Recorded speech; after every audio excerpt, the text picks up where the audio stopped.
YouTube और Facebook पर video बनाने का मेरा ना कोई इच्छा है और ना ही कोई उद्देश्य है। लेकिन जब विचारों के तूफान मस्तिष्क में उमड़ने लगते हैं तो इसे कहीं ना कहीं निकालना आवश्यक हो जाता है। और वर्तमान के समय में हमारे जितने भी अपने लोग हैं वे सोशल साइट्स पर ही उपलब्ध होते हैं, फेसबुक, व्हाट्सएप, ट्विटर और यूट्यूब पे। तो यहाँ बात करना थोड़ा दिमाग को हल्का बना देता है। बिहार की राजनीति पर शायद ये मेरी पहली वीडियो है, लेकिन मेरा उद्देश्य, मेरा जो पर्पस है वीडियो बनाने का, वो राजनीति को लेकर कतई नहीं है। मैं कहना ये चाहता हूं कि आज के अखबार में, समाचार पत्र में मैंने देखा जो हेडलाइन थी कि हमारे बिहार राज्य के जो शिक्षा मंत्री हैं प्रोफेसर चंद्रशेखर, उनके बयान पर काफी हंगामा हुआ है। अब पिछले कई दिनों से उन्होंने रामचरितमानस पे कुछ ऐसा बयान दिया है जिस पर हंगामा चलता आ रहा है। लेकिन कल मंगलवार को सदन में जब उन्होंने बयान दिया या बयान देने की कोशिश ही की होगी, उनके बात को उन्हीं के पार्टी के नेताओं ने दबा दिया और उन्हें बोलने से मना किया। यहां तक कि सत्ता पक्ष के जो सचेतक हैं नीरज कुमार, उन्होंने उनकी आलोचना की। शिक्षा मंत्री प्रोफेसर चंद्रशेखर राजद के नेता हैं और शिक्षा मंत्री बने हैं।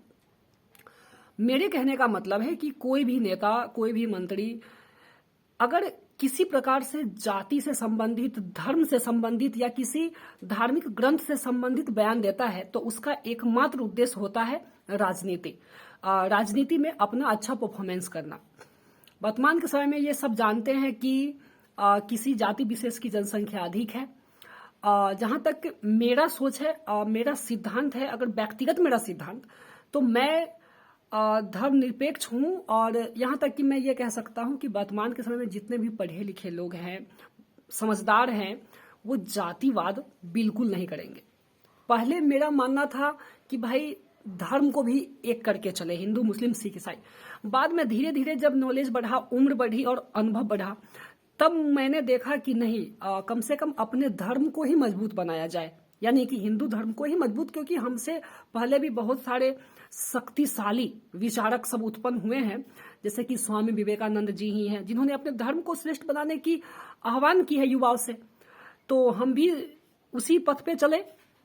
और अभी के समय में जो राजनीति चल रही है तो हिंदू धर्म को ही बांटा जा रहा है। बहुत सारे नेता है कि जो किसी जाति विशेष को लेकर अपना बयान देते हैं, अपना टिप्पणी करते हैं और अपनी राजनीतिक रोटियां सेकने का काम करते हैं। प्रोफेसर चंद्रशेखर अगर आज गलत नहीं होते तो सत्ता पक्ष के जो सचेतक हैं उनको नहीं रोकते, उन्हीं के पार्टी के नेता लोग उन्हें बोलने से मना नहीं करते।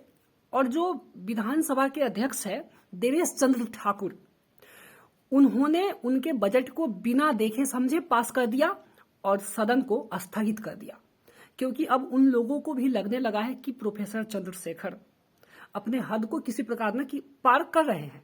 जहां तक मेरा जो वीडियो बनाने का उद्देश्य है कि आज आप लोग जितने भी हिंदू हैं और हिंदू में जितनी भी जातियां हैं, दो पार्ट में बट चुकी है।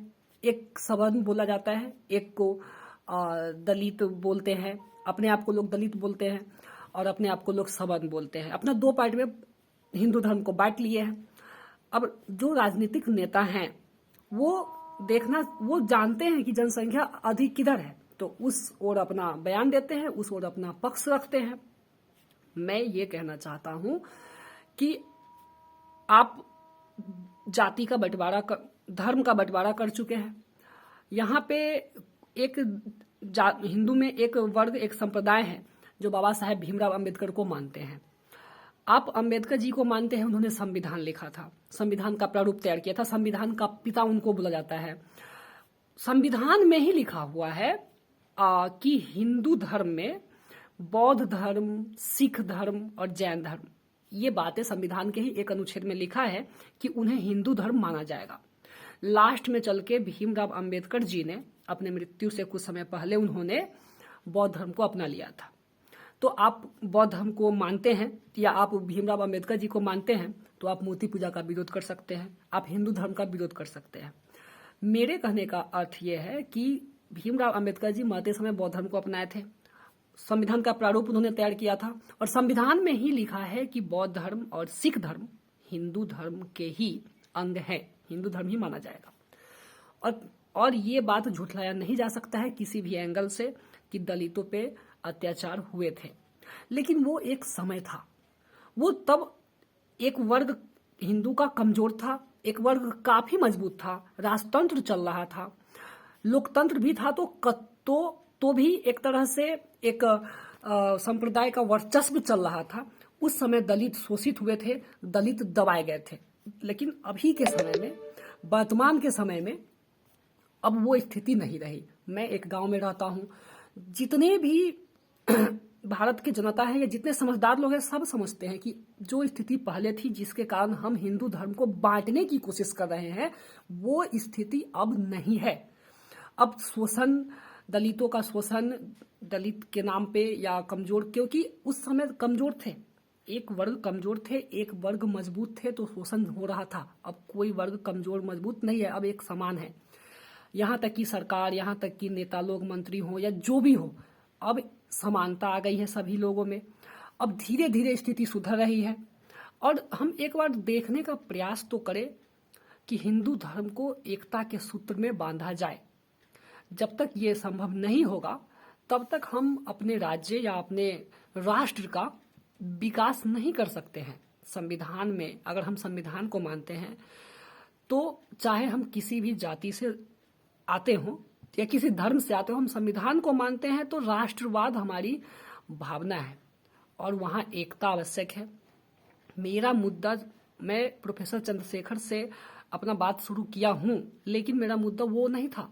मेरा मुद्दा ये है कि अगर आप इस कारण से, आप हिंदू होकर और हिंदू का विरोध कर रहे हैं, अगर आप इस कारण से कि दलितों का शोषण हुआ था, तो वो एक समय था, वो खत्म हो चुका है। और उस समय एक वर्ग कमजोर था, एक वर्ग मजबूत था, तो शोषण हुआ था, लेकिन अब ऐसी बात है नहीं। तो अब क्यों ना हम इसको एक नया रूप दे, एक हिंदू धर्म को नए तरीके से संगठित करके बढ़ाए, ताकि किसी प्रकार का नेता हमारे धार्मिक ग्रंथ पे किसी प्रकार का बयानबाजी ना करे। हम जाति से ऊपर उठकर अपने धर्म के बारे में क्यों नहीं सोचे।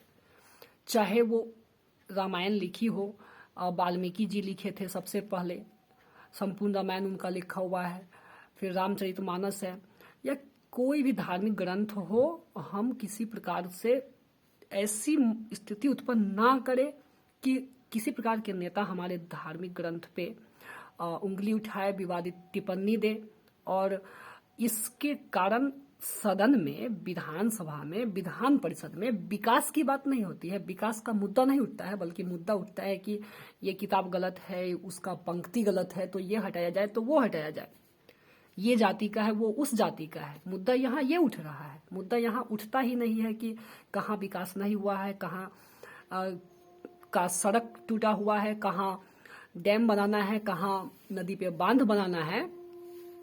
इस बात पे चर्चा नहीं, चर्चा तो इस बात पे हो रही है कि किस किताब के किस पंक्ति को हटाना है और कौन सा किताब गलत है।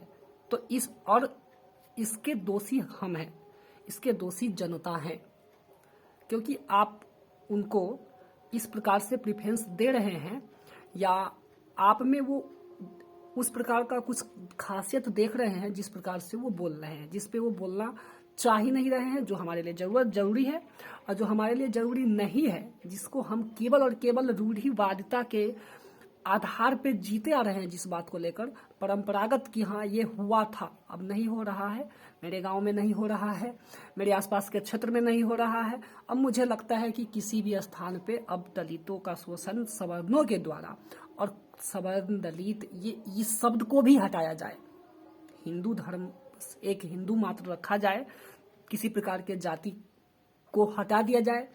और अब तो आपस में सब मिलकर हम तो देख रहे हैं कि भाई बहुत अच्छे तरीके से हिंदू धर्म के लोग आपस में समायोजन बनाकर अपना जीवन जी रहे हैं। कहाँ शोषण है और कहाँ समस्या परेशानी, किसी प्रकार का कठिनाई नहीं है। तो हम इस पर आखिर विधानसभा तक हमारी बात अब क्यों पहुंच रही है कि यहाँ पे हिंदू धर्म को बंटवारे की बात की जाए और हम अलग अलग धर्म, एक ही धर्म में रहे और अलग अलग संप्रदाय बना ले। ये सही बिल्कुल नहीं है।